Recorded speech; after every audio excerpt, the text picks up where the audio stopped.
ओम शांति। 9 फरवरी 2022। बाबा के महावाक्य।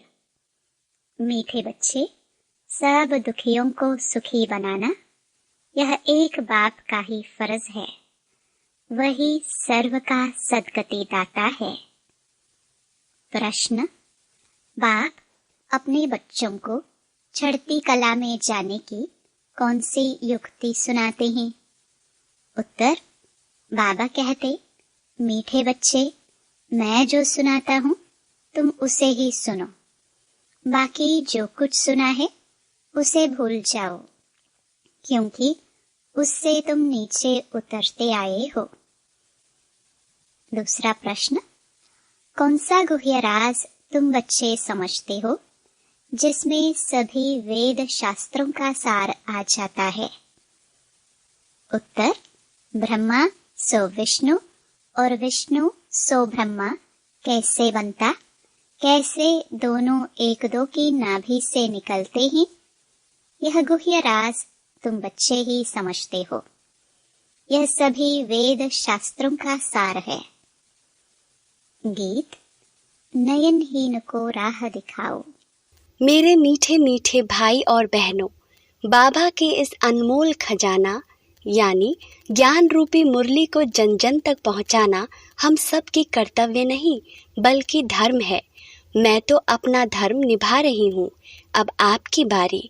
आप भी अपनी व्हाट्सएप और फेसबुक और दूसरे सोशल मीडिया के ग्रुप में शेयर कीजिए। क्या पता आपके इस नेक काम की वजह से किसी की ज़िंदगी जीने की एक नई राह मिल जाए। और हाँ, आप भी इस YouTube चैनल को सब्सक्राइब कर लीजिएगा ताकि आपको भी रोजाना बाबा की मुरली को सर्च करना ना पड़े। शिव बाबा की अमृत वर्षा हम सब पर ऐसे ही बरसते रहे। अब सुनते हैं आज की मुरली। ओम शांति। मीठे मीठे अति प्यारे सिखिलदे बच्चे, अर्थ तो समझते हैं। यूं तो बाप को सारे सृष्टि के बच्चे प्यारे जरूर है। बच्चे जानते हैं कि यह जो भी मनुष्य मात्र हैं वह परमपिता परमात्मा के संतान हैं, ईश्वरीय फैमिली हैं। फैमिली में सबसे जास्ती प्यार बाप से होता है जिसने बच्चों को रचा है। बेहद का बाप कहते हैं, प्यारे मीठे मीठे सिखिलदे बच्चे, 5000 वर्ष के बाद फिर से आकर मिले हो। कब मिले? इस संगम युग पर, जबकि बाप आकर सब बच्चों को अशांति से शांति में ले जाते हैं। शांति के लिए कितनी कॉन्फ्रेंस आदि करते हैं। आपस में मिलते हैं कि सृष्टि में मारा मारी बंद हो जाए और आपस में शांति कैसे हो? नहीं तो आपस में लड़कर विनाश कर देंगे। विनाश से डरते हैं। यह भूल गए हैं कि बाप ही आकर के सुखधाम अर्थात आदि सनातन देवी देवता धर्म की फिर से स्थापना करते हैं, जो अब हो रही है। तुम सब बैठे हो बेहद के बाप से बेहद सुख का वर्षा लेने। तुम जानते हो बरोबर परमपिता परमात्मा आकर फिर आसुरी दुनिया का विनाश कराते हैं। विनाश तो जरूर होना चाहिए ना, क्योंकि इस समय सब दुखी हैं। यह बाप का ही कल्प कल्प का फर्ज है। जो भी दुखी हैं उन सबको सुखी बनाना। बाकी जो खुद ही दुखी पतित हैं वह फिर औरों को पावन सुखी कैसे बनाएंगे? सो भी सारी दुनिया की बात है। गाते भी हैं, सर्व का सद्गति दाता एक है। हे परमपिता परमात्मा, आकर हम पतितों को पावन बनाओ। यह तो सब धर्म वाले जानते हैं कि भारत में गॉड गॉडेस का राज्य था। उस समय हम लोग नहीं थे। प्राचीन भारत की बहुत महिमा है। भगवान ने पहले पहले स्वर्ग रचा। उसका मालिक कौन था? भारत। स्वर्ग में सोने हीरे के महल थे। भारत बहुत साहूकार था। अब कलयुग के अंत में अनेकानेक धर्म हैं, बाकी एक देवता धर्म प्रायलोप है। कंगाल महान दुखी बन पड़े हैं। अब वह बाप कहते हैं, यह ब्रह्मा दादा तो जौहरी था। यह नहीं कहते हैं, निराकार बाप कहते हैं इस शरीर द्वारा कि यह ब्रह्मा भी अपने जन्मों को नहीं जानते हैं। यह ब्रह्मा दादा तो जौहरी था। यह नहीं कहते हैं, निराकार बाप कहते हैं इस शरीर द्वारा कि यह ब्रह्मा भी अपने जन्मों को नहीं जानते हैं। तुम ब्रह्मा कुमार कुमारियां भी अपने जन्मों को नहीं जानते थे। मैं इनमें प्रवेश करता हूँ, यह भी ड्रामा में था। कैसे प्रवेश होते हैं, यह सवाल नहीं है। बाप कहते हैं, मेरे को अपना शरीर नहीं है। मैं साधारण बूढ़े तन में आकर प्रवेश करता हूँ। आता भी हूँ भारत में। यह अपने जन्मों को नहीं जानता। मैं आकर इनको समझाता हूँ। यह सब बना बनाया बेहद का बड़ा ड्रामा है। जो सेकंड पास होता है वह फिर रिपीट होगा। यह बेहद ड्रामा का राज बाप ही समझाते हैं। बाप कहते हैं, बच्चे, जो कुछ तुम दान पुण्य आदि करते आए हो, यह सब है भक्ति मार्ग। इनसे कुछ भी प्राप्ति नहीं है, क्योंकि भक्ति में अब कोई भी सार नहीं है। इतने यह सब चित्र आदि जो कुछ बनाए हैं, इनको गुड़ियों की पूजा कहा जाता है। चित्र बनाया, खिलाया, पिलाया, डुबोया, यह सब बेसमझी हुई ना। यज्ञ जब रचते हैं तो मिट्टी का एक बड़ा शिवलिंग और छोटे छोटे सालिग्राम बनाते हैं। यह किसकी पूजा करते हैं, यह भी समझते नहीं हैं। बाप और बच्चों ने सर्विस की है, तब उनकी पूजा होती है। शिव का लिंग बनाते हैं। तुम बच्चों के भी सालिग्राम बनाते हैं। तुम बच्चे अब बरोबर भारत को पवित्र बनाने की सर्विस कर रहे हो। तुम हो खुदाई खिदमतगार। तुम्हारी बाप से प्रीत है। बाप की श्रीमत पर चलते हो, तब श्रीमत भगवत गीता गाई हुई है। भगवान कोई शास्त्र नहीं पढ़ेगा। कोई भी धर्म स्थापक कब शास्त्र नहीं उठाते। वह आते हैं धर्म स्थापन करने। उनके पास जो नॉलेज है वही सुनाएंगे। ऐसे नहीं कि क्राइस्ट ने आकर बाइबल पढ़ा। नहीं, वह आया धर्म स्थापन करने। बाप आकर श्रीमत देते हैं। श्री अर्थात श्रेष्ठ मत। ऊंचे ते ऊंची मत है ही भगवान की। तुम बच्चे अब श्रीमत पर चलते हो। बाप कहते हैं, बच्चे मुझे याद करो। बस अक्षर ही 2 हैं। बड़े प्यार से कहते हैं बच्चे। तो वह है बाप और हम सब हैं ईश्वरीय फैमिली के मेंबर्स। यह बात किसकी बुद्धि में नहीं होगी। इनके बुद्धि में भी नहीं थी। अब बाप बैठ इन द्वारा समझाते हैं कि यह सब जो मनुष्य आत्माएं हैं, इन सब आत्माओं को मुझे पावन बनाए वापस ले जाना है। मैं ड्रामानुसार फिर से आया हूँ तुमको वापस ले जाने। यह बाबा आत्माओं से बात करते हैं। इनकी आत्मा भी सुनती है। बरोबर बाबा हमको नॉलेज दे रहे हैं। इनको अपना शरीर तो है नहीं। श्री कृष्ण का साधारण रूप नहीं कहेंगे। वह तो स्वर्ग का पहला प्रिंस था। फिर यह सब कह देते श्री कृष्ण भगवान वाच। यह तो हो भी नहीं सकता। कितना फर्क है।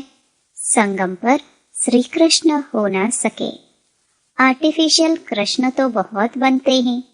बाकी प्रैक्टिकल सत्युग में होगा। कृष्ण के नाम से दूसरा थोड़े कोई हो सकता है।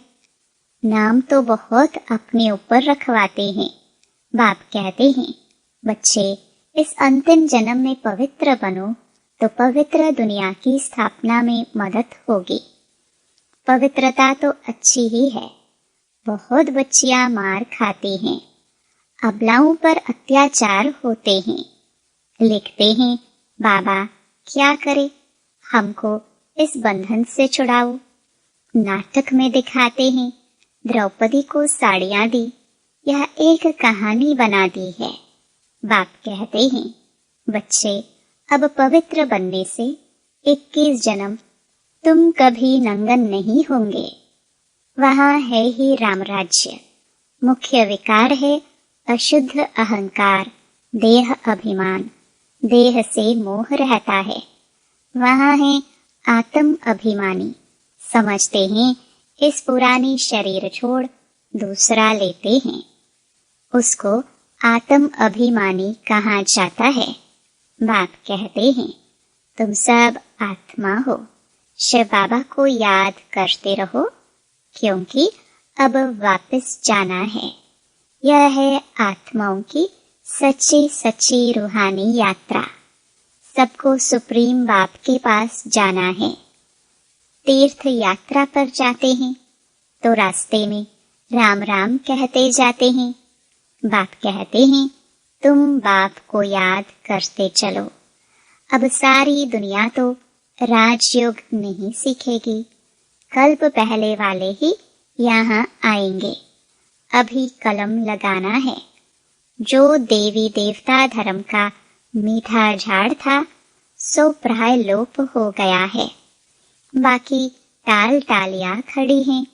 बैनियन ट्री का मिसाल, वैसे ही इस देवी देवता धर्म का जो फाउंडेशन है वो सड़ गया है। बाकी निशानियां चित्र रहे हैं, परंतु वह कौन है यह किसको पता नहीं है, न अपने धर्म का पता है। इसलिए हिंदू धर्म कह देते हैं। बाप कहते हैं, तुम्हारा भारत कितना सरताज था। धर्म के लिए ही कहा जाता है, रिलीजन इज माइट। अभी तो देवता धर्म है नहीं, फिर वह धर्म कैसे स्थापन हो। बाप है सर्वशक्तिमान, वर्षा उनसे मिलता है, ताकत भी उनसे मिलेगी। बाप है सृष्टि का बीज रूप, हम उनकी फैमिली हो गए। बाप सत है, चैतन्य है, ज्ञान का सागर है। सब कुछ आत्मा में है। आत्मा ही सुनती है, पढ़ती है। आत्मा में ही अच्छे बुरे संस्कार होते हैं। इस समय सबकी आत्मा तमो प्रधान हो गई है। सबसे जास्ती तमो प्रधान बुद्धि भारतवासी ही बने हैं। श्रेष्ठ ते श्रेष्ठ आत्माएं भी भारत की ही थी। वही हेवन के मालिक थे। यह नाटक बना हुआ है। सबका अपना अपना पाठ मिला हुआ है। आत्माएं सब एक जैसी हैं, उनमें कोई फर्क नहीं है। ऐसे नहीं हमारी आत्मा छोटी है, बाबा बड़ा है। नहीं, आत्मा छोटी बड़ी नहीं होती। आत्मा 84 जन्मों का पाठ फिर से रिपीट करती है। उनकी कभी एंड नहीं होती। एक आत्मा कितनी सर्विस करती होगी। वह अविनाशी पाठ कभी मिटने वाला नहीं है। क्या यह बातें विद्वान पंडित शास्त्रों की अथॉरिटी जानते हैं? इतनी छोटी आत्मा में कितना भारी पाठ है। परमपिता परमात्मा भी ड्रामा के वश में है। पाठ बजाने के लिए बंधा हुआ है। एक्यूरेट टाइम पर ही आएगा। उनको भी अपना पाठ टाइम पर बजाना है। सबको सुखी बनाना है। ख्याल करो आत्मा क्या है। बाबा की आत्मा भी इतनी छोटी बिंदी मिसल है। इतनी छोटी चीज की पूजा तो कोई कर ना सके। भक्ति के लिए फिर बड़ा बनाते हैं, जिनकी पूजा हो ना सके, जिसको शिव अथवा रुद्र भी कहते हैं। है बिंदी मिसल, तिलक देते हैं ना। यहाँ यह बड़ी समझने की बातें हैं, और तो कोई समझा ना सके। यह बाप बैठ समझाते हैं, बहुत महीन बातें हैं। बाप समझाते हैं, बच्चे आत्मा देखो कितनी छोटी है, आत्मा के ऑर्गन्स देखो कितने बड़े हैं। इस समय सबकी आत्मा और शरीर दोनों ही पतित हैं। अब फिर पावन बनना है। तुम अव्यभिचारी बनो, एक से ही सुनो, एक को ही याद करो। ओहो बाबा, आप तो बड़ी कमाल करते हो, कैसा ज्ञान सुनाते हो। और किसकी ताकत नहीं जो यह नॉलेज दे सके। तुम्हारी चढ़ती कला अब ही होती है, जबकि बाप आकर पढ़ाते हैं।